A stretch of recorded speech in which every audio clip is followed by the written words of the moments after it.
Perkenalkan, nama saya Reginald Arnold Deviner Tonang. Saya berasal dari pendidikan matematika dengan NIM 221414036.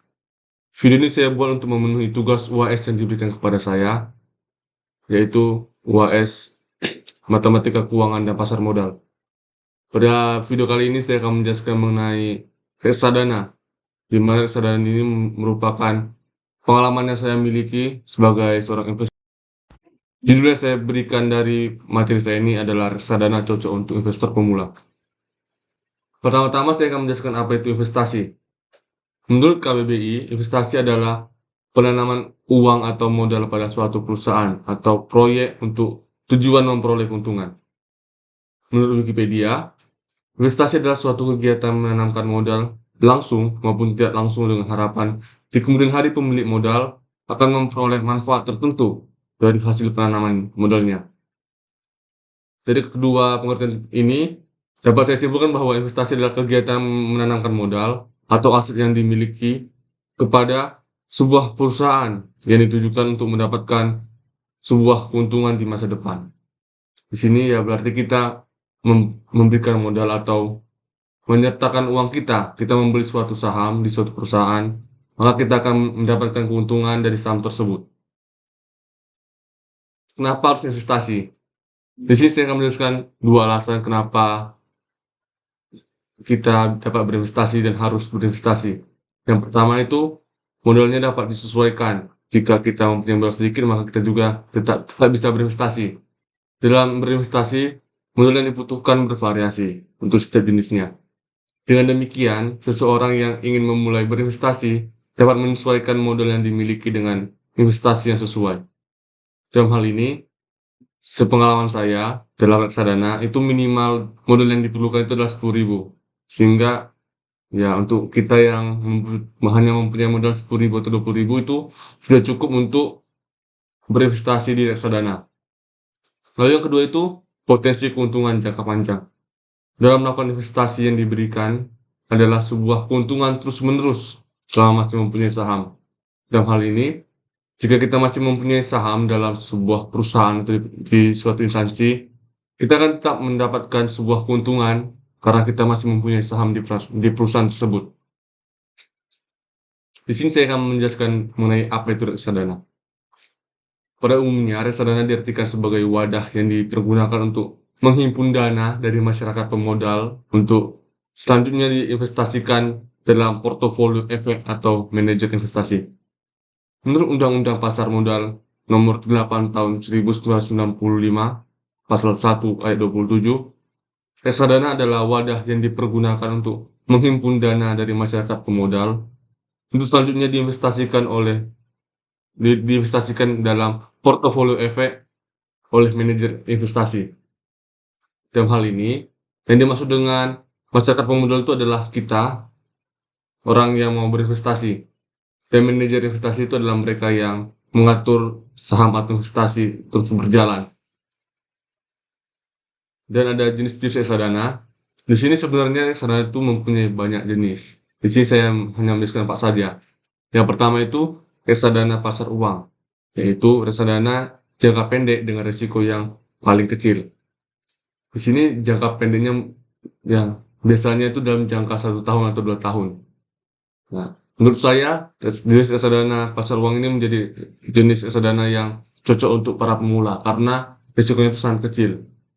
Lalu yang kedua, reksadana pendapatan tetap, yaitu reksadana dengan tingkat pengembalian yang lebih tinggi dari reksadana pasar uang, tetapi risikonya sedikit lebih tinggi. Lalu reksadana saham, reksadana yang menempatkan dana investor pada saham-saham. Pada jenis reksadana ini, di dalam produknya itu terdapat 80% saham, atau lebih besar saham daripada hal-hal lain yang dalam reksadana. Lalu yang terakhir adalah reksadana campuran, yaitu reksadana yang terdiri dari surat utang syariah dan efek utang syariah. Lalu di sini saya akan menjelaskan mengenai hal yang harus diperhatikan dalam berinvestasi di reksadana. Yang pertama itu tujuan keuangan. Tentukan tujuan keuangan yang jelas dan rencana waktu untuk mencapainya. Tujuan keuangan ini akan membantu Anda memilih jenis reksadana yang tepat.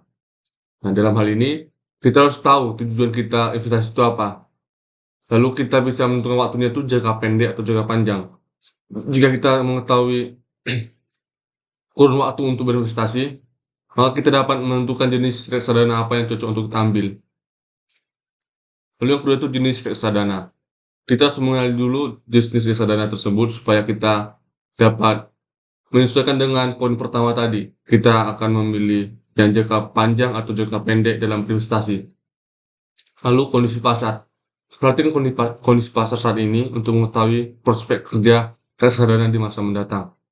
Nah, di sini kita melihat apakah grafiknya naik terus-menerus atau naik turun atau malahan dia akan turun menerus. Dengan kita melihat kondisi pasar saat ini, kita bisa memunculkan kemungkinan-kemungkinan atau peluang-peluangnya bahwa reksadana yang kita pilih itu akan terus naik atau kita mendapatkan keuntungan selama kita berinvestasi di sana. Keuntungan dalam reksadana itu yang pertama itu modalnya terjangkau. Modal yang dibutuhkan untuk berinvestasi reksadana tidak harus besar. Hal ini telah saya jelaskan tadi, di mana modal awal yang dibutuhkan itu adalah 10.000 dalam pengalaman saya hingga saat ini.